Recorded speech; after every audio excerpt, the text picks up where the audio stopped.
So have you worked there long? 3 months? I'd been in my last job like 6 years, and I'd worked my way up to a senior rep. And that's when Clive approached me at the... No names, please. Oh, the manager at my new place approached me at a networking event in the city. Right, so they headhunted you. Yeah. He offered me a dream job and he promised me a big future, you know? Like, a big future. So you accepted the role, and then So you yeah, went... I left the old job and I moved over. I felt really bad, actually, because... my old company weren't too happy and struggled a bit at me leaving. They were kind of angry with me. I'm sure they weren't angry. Well, it was hard for them, you know, to be left like that. But I had to follow my dreams. So what's it been like with the new employer? It was ridiculous. I didn't understand it. I thought they were easing me in at first, letting me learn the ropes, and I was like, hey, this is good. But I was keen, you know? So I kept asking for work, and then they never gave me any. And soon they started to give me less and less to do until I was just like a nobody. But the work was there. Yeah, sure, the work was there. The other guys were busy, but they just didn't seem to want anything to do with me. None of them. I don't understand why they hired me and left me to do nothing. We hear stories like this, abandonment by the employer, and it's usually tricky to fully understand the motivations behind this. Did your new employer simply lose belief in you? Or has the workload simply dropped off? Or is there something more sinister going on? Could it be that it has absolutely nothing to do with you, but that they were simply trying to hamper your previous employers, to knock them off the rails, to prevent their progress in order for their own gains? In which case, you are effectively a pawn in a kind of industrial sabotage. Regardless of what the cause was, it is easy for our listeners to see what the effect is.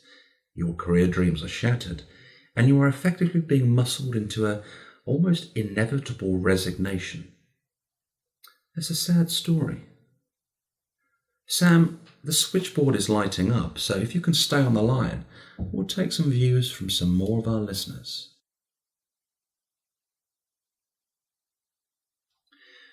You're listening to Breathe FM, and tonight we're talking about grievances at work.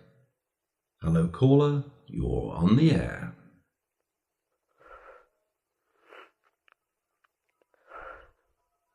Hello caller, you're on the air.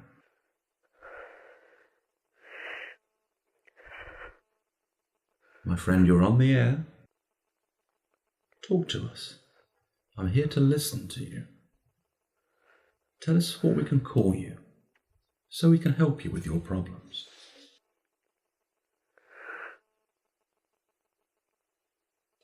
I'm sorry, my friend. I know this isn't easy for you, but you really need to speak to me. Otherwise, I'm sorry, I'm going to have to take another call. I can't cope anymore. You don't need to cope by yourself. You're talking with me now, my friend. I'm here to help you. You can't help. But I can listen. Sometimes that is all you need to unburden yourself. Now, I'd like you to sit back, get yourself comfortable, take a few long, deep breaths and try to relax. Caller, are you at home? Home? Yes. Good. Now, get yourself comfortable, and I want you to take a few more long, deep breaths for me. What can I call you? Nemi. Nemi. Thanks, Nemi. Now, Nemi, I know obviously things have been extremely troublesome for you, Sometimes these things swirl around in your head until all you can see is insurmountable problems and you just can't make sense of anything anymore. But I want you to know that I am here to help you. I'm here to listen to you, to help you release the pressures of all these things boiling in your head. You don't need to think about your troubles anymore. You don't need to think about anything. Nemi, I just want you to relax. I'll listen to you, you listen to me. Nobody has to think about a thing. Okay. Nemi, are you on your own? Sarah is upstairs. Sarah. Good. That's great. It's good to have somebody there, isn't it? Someone to talk to. She can't help. I'm sure we can all help. In some way. Nemi, are you married? Married? Yes. Right. Good. Where did you meet? My wife.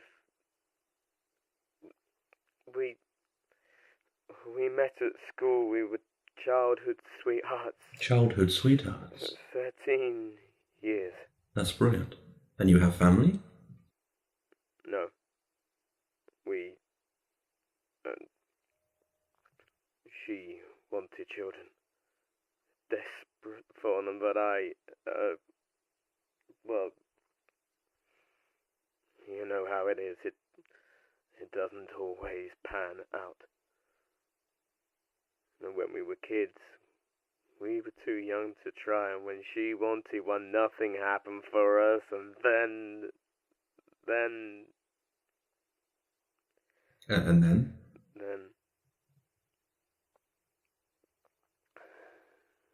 She didn't want mine. I am sorry, Nemi. Sometimes problems manifest themselves in all sorts of ways. If she's unhappy, if she has a problem with one aspect of her life, well, then that can affect how she sees even the most basic of futures. She is pushing you away. You know, you always hurt the ones that you love the most. You love your wife. Very much so. You couldn't live without her. My life would be emptier without my wife. So you can understand. You understand my hurt, my pain, all the lies, the vicious lies, pulling her, ripping her away from me. So, Nemi, this is why you have called, isn't it? It's about your relationship with your wife. She wanted to leave me.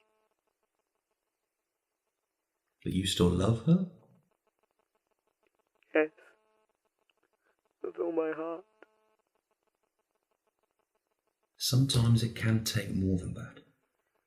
If she has problems, if she has something eating away inside her, then that can affect everything in her life, absolutely everything.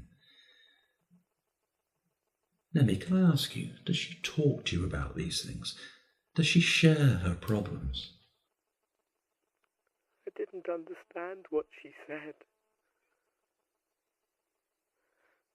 But she does speak to you. Yes, but it makes no sense. She said she was suffocating, imprisoned. None of it makes sense. Imprisoned? I tried to talk to her. I tried to get her to see sense, but it was too late. Nemi, is there anybody else that she can talk to?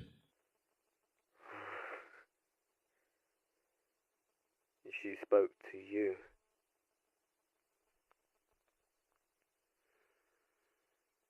I'm sorry. She spoke to you.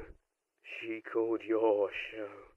You said she should leave. You said I was dangerous and she should leave me. She won't leave me now. She can never leave me. You say she called my show? I couldn't let her. I can't live without her. She can't live without me. Lemmy? It's over. It's all over. Lemmy, listen, I need to speak to your wife. You can't speak to her. I need to speak to her. I do. I need to speak to her. I need to check that she is okay. She's not here. Hang on. But you said she's upstairs. No, Sarah is upstairs. What? What? Who is Sarah? Hang on. You said that Sarah is your wife. No, my wife is Claire. Sarah is your wife. You're right. You always hurt the people you love most. You ruined my life. You corrupted her with your cheap words and your cheap advice, pretending to care when you're just a show, an act, laying souls bare, exploiting us for entertainment. You ruined our life, so I ruined yours. Peter, I've got to go. There's a call on the other line.